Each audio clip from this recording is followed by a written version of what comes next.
Welcome back to Special Report. In just a few moments, we will speak with the President of the Democratic Republic of Congo.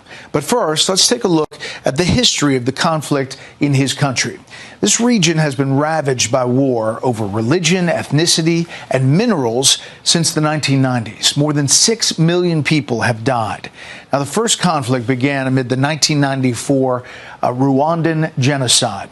It's when the Hutu extremists in Rwanda killed an estimated 1 million Tutsis and moderate Hutus, other groups. At the same time, around 2 million Hutu refugees crossed into the Democratic Republic of Congo, settling in the eastern region. This is in the red part here.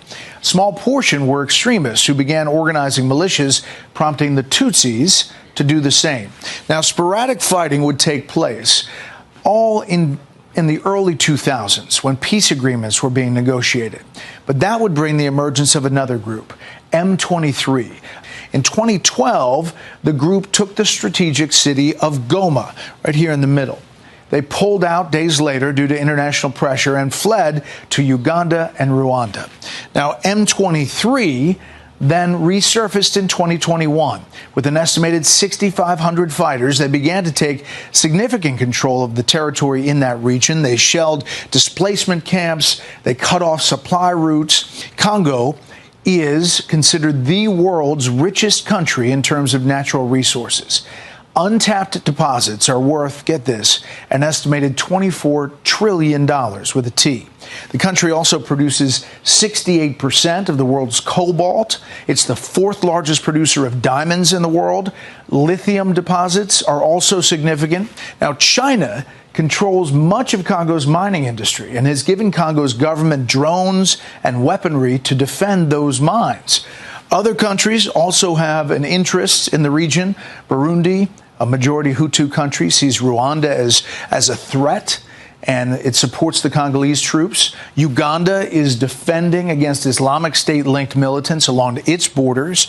They've targeted religious groups in the Congo as well. Also, South Africa recently announcing a phased withdrawal of thousands of troops from eastern Congo after several peacekeepers were killed by rebels. While M23 leaders withdrew from peace talks this week with the Congo, President Tshisekedi met with his Rwandan counterpart this week for talks mediated by Qatar. The countries agreed to continue discussions to establish lasting peace in the region. It comes as the U.S. considers a minerals deal with the government in exchange for security assistance. I can tell you that we stand in firm support of the Congolese people and of the sovereignty and territorial integrity of the DRC. We remain diplomatically engaged. We are joined tonight by Felix Tshisekedi, President of the Democratic Republic of the Congo. Mr. President, thank you for being here. I want to start with this. The Trump administration is interested in securing exclusive mineral deals with countries rich in rare earth minerals. We saw that obviously recently with Ukraine. Can you talk about the discussions for a deal with your country?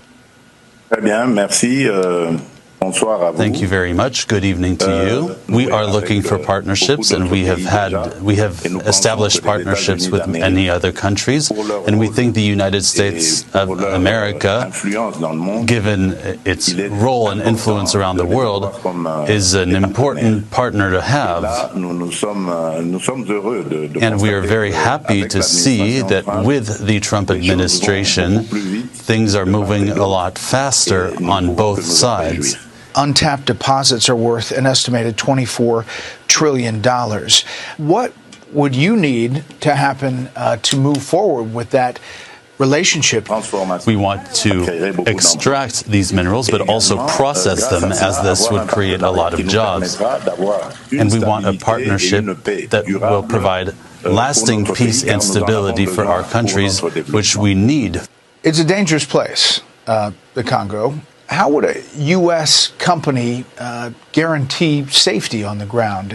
We can build our defense and security capabilities. And I think that the U.S. is able to use either pressure or sanctions to make sure that armed groups who are in the DRC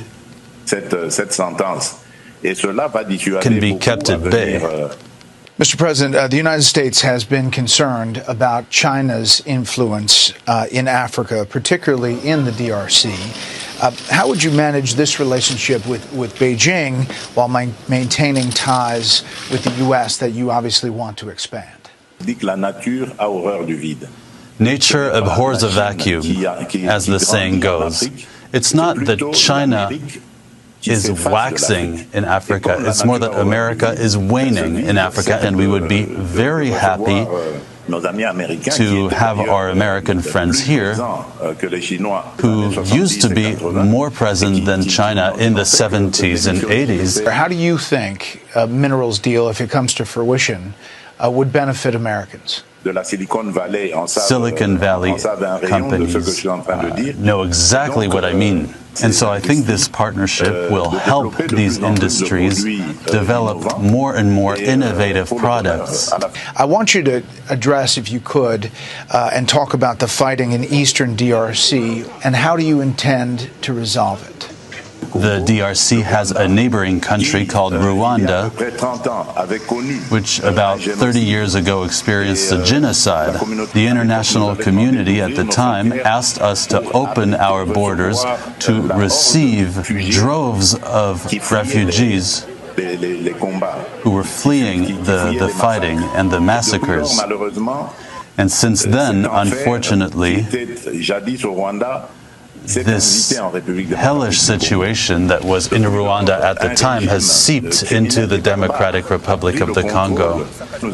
That is why we insist on having sanctions. Last thing, Mr. President, it has been 50 years since one of the greatest sporting events involving U.S. athletes, the Rumble in the Jungle. It took place in your capital, Kinshasa. 1 billion people watched Muhammad Ali, expected to lose, defeat George Foreman in that fight. Can you talk about the legacy of that fight for your country and the United States? Yes, of course. We still remember this event really galvanized the people and had everybody's attention. They were training here. And every time they went somewhere, people knew about it. So we really experienced a boom thanks to that, this historic fight that really put our country on the map. We really have a lot to give. And all we ask is really for an opportunity to live in peace. Well, Mr. President, we appreciate the time, and we look forward to following all news out of the Congo and the DRC, and we'll follow this relationship with you and the U.S. Thank you very much, sir. Merci, Mr. Bayer. Thank you very much, Mr. Baer. Thank you.